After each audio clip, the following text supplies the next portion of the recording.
Imagina que tu foi escolhido para trabalhar na Europa pela tua empresa por 3 meses. Tu mal terminou de ler o e-mail e tu já tá imaginando as culturas novas que tu vai conhecer, as experiências que tu vai ter, as viagens que tu vai fazer de final de semana lá dentro da Europa. Mas aí tu chega na parte do e-mail que fala mais ou menos assim: reiterando informações prévias, vale lembrar que para o exercício de suas atividades é necessário o domínio do inglês. Não obstante, temos a ciência de que tal requisito não irá corroborar em nenhuma dificuldade. Atenciosamente, o querido RH. Esses e-mails sempre têm esse tom super formal, né? Mas aí pronto, tu não mentiu quando tu falou lá no teu currículo que o teu inglês era avançado. O que acontece é que ele era avançado anos atrás, não hoje mais, que tu tá um tempão sem a prática. Ou seja, supondo que a viagem vai ser daqui 1 mês, tu vai ter 1 mês para aprender o que normalmente levariam vários meses. Agora, ao invés de tu ficar vivendo à base de café, né, trocar água por café, botar uma sonda ali na veia de café e dormir 2 horas por noite para conseguir dar conta de tudo isso, imagina tu ter a habilidade de aprender alguma coisa numa velocidade muito mais rápida do que o normal. O quão útil seria isso na tua vida? Não só para o inglês foi o exemplo que eu usei aqui, mas para qualquer habilidade, qualquer conhecimento que tu queira desenvolver. É isso que eu vou compartilhar contigo agora. Um conjunto de conceitos que, quando aplicados, tu desenvolve essa habilidade, essa capacidade de aprender algo numa velocidade muito mais rápida do que o normal. Então bora lá, direto ao ponto. Conceito número 1. Sou um mero aprendiz. Pensa assim, qual que é o maior inimigo de alguém que está querendo aprender algo novo ou aprimorar alguma habilidade? O ego. O nosso ego tem medo de ser provado errado ou de falhar. Logo, medo de colocar um novo aprendizado, algo que tu ainda não desenvolveu maestria, em prática. Eu vejo isso durante os meus treinos de jiu-jitsu. A pessoa que tem o ego mais sob controle no tatame é a que aprende mais rápido, porque ela não vai ter medo de errar, ela não vai ter medo de perder, de falhar, e quando isso acontece, ela vai ter a humildade de perguntar: pô, cara, como é que tu conseguiu fazer isso aí? Ou, como é que esse golpe não pegou? Não estava bem encaixado? Ela vai, por manter o ego dela sob controle, ela vai se dispor a aprender muito mais. A pessoa que está tentando defender o ego dela o tempo todo, ela não vai admitir quando ela fez algo errado, ela não vai ter a humildade de perguntar como que ela pode melhorar, né? Porque ela vai querer botar aquela pose de que ela já sabe ou de que ela é muito boa. Ou seja, o ego só vai desacelerar-se, quando não controlado, só vai desacelerar o teu aprendizado. E eu sei que isso parece óbvio, mas o nosso ego se manifesta, né? Ele toma controle sobre a gente de uma forma, às vezes, muito escondida, digamos assim, sem a gente estar percebendo. Por isso que a gente tem que estar atento para isso. Porque se a gente fica estudando, treinando no piloto automático, a chance dele nos dominar é muito maior do que se a gente está presente para isso. Por isso, a primeira coisa que a gente tem que fazer ao aprender algo novo é conscientemente e proativamente se colocar neste papel de aprendiz, de alguém que está com o copo vazio, né? Disposto a aprender coisas novas ou aprimorar aquilo que já sabe. De modo que tu não seja o maior sabotador ou a maior trava, né? Tu mesmo sendo a maior trava do teu desenvolvimento, do teu aprendizado. Conceito número 2. Estudar é gostosinho. Colocar em prática, não. Eu já cometi esse erro e eu aposto que tu também, de dizer: não, eu vou primeiro estudar tudo, eu vou primeiro ver todas as aulas ou ler todo o material para daí começar a colocar em prática. Essa é a forma mais ineficiente de aprendizagem, mas muitas vezes nós optamos por ela porque estudar é gostosinho, é passivo ali, é ficar parado lendo alguma coisa ou ouvindo uma aula, né? Tem um desprendimento de energia muito menor. Como o nosso cérebro é programado para economizar energia e fugir da dor, ele sempre vai no piloto automático, né? Ele vai tender a buscar o caminho de menor resistência. E envolve uma resistência maior estudar e colocar em prática. Estudar e tentar aplicar isso de alguma forma, estar disposto a errar, olhar para onde tu errou, aceitar que o erro aconteceu, ver como melhorar.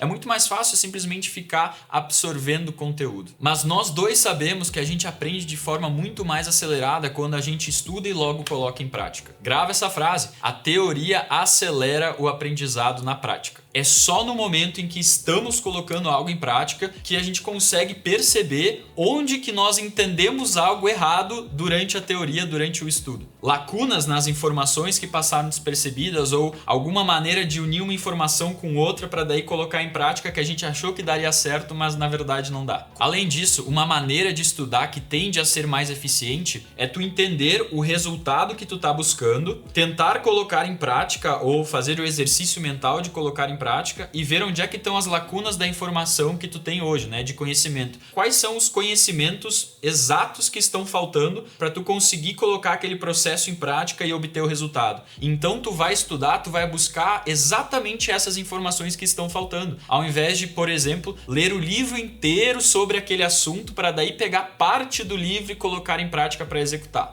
Claro, se for necessário ler o livro inteiro para entender um universo novo, para daí conseguir usar pedaços de informação, aí beleza, mas tu entendeu o que eu falei. Mas eu vou dar um exemplo mesmo assim. Então, como, por exemplo, quando a gente aprende a dirigir. Para poder dirigir, a gente tem que aprender as leis de trânsito e como operar o veículo. Mas a gente não precisa aprender toda a engenharia mecânica de como o veículo, como um carro funciona, certo? Conceito número 3. Não perca tempo reinventando a roda.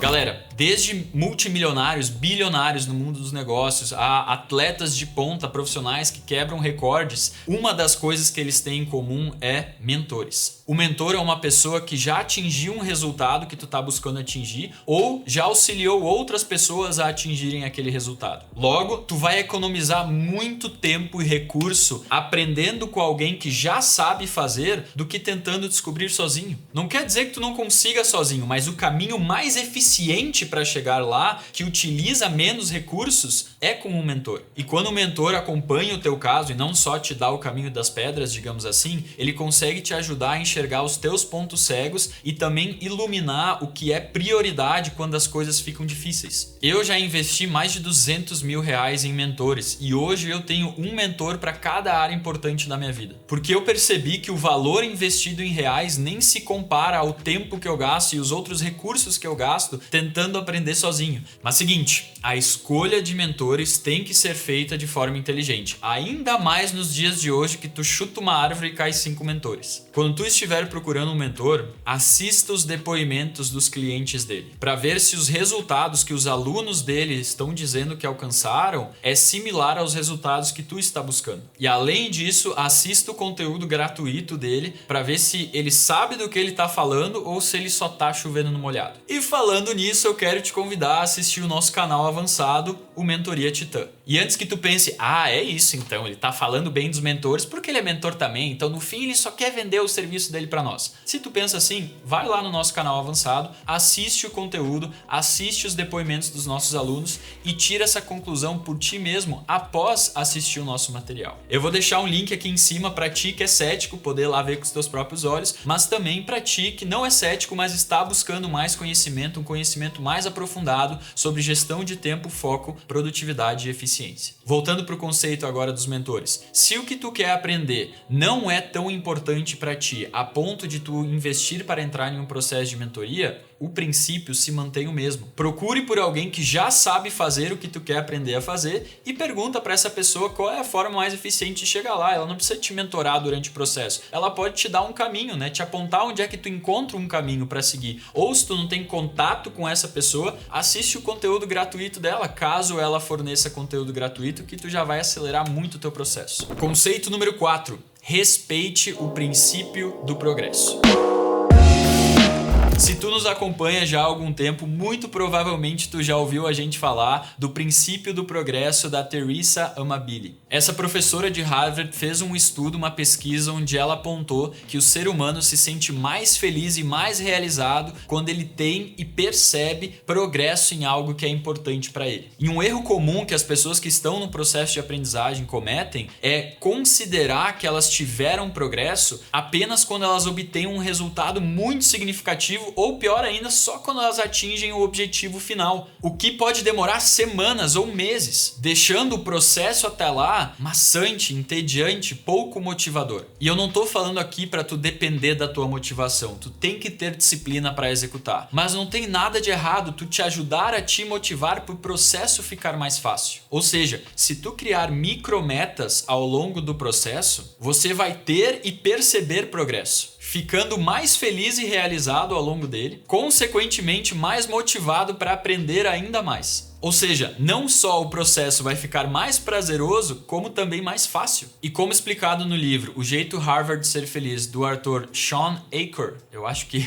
é assim que fala o nome dele, pessoas felizes tendem a ter maior progresso profissional e alcançar o sucesso mais rapidamente. Conceito número 5. Faça a gestão do seu tempo.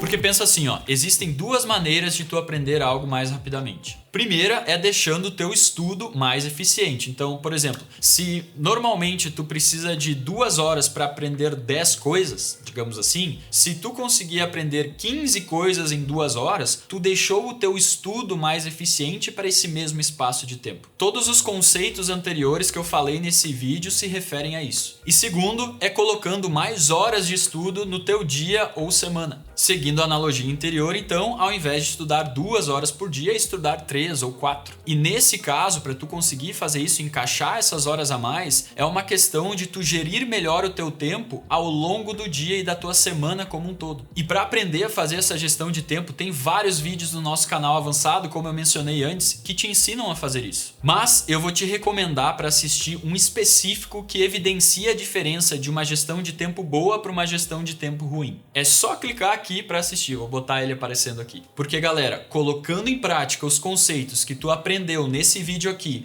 e mais também aprendendo a gerir o teu tempo de uma maneira mais eficiente, o teu processo de aprendizagem vai acelerar de uma forma como tu nunca viu antes. Agora é só mandar ver. Um abraço, tamo junto e até semana que vem. Show!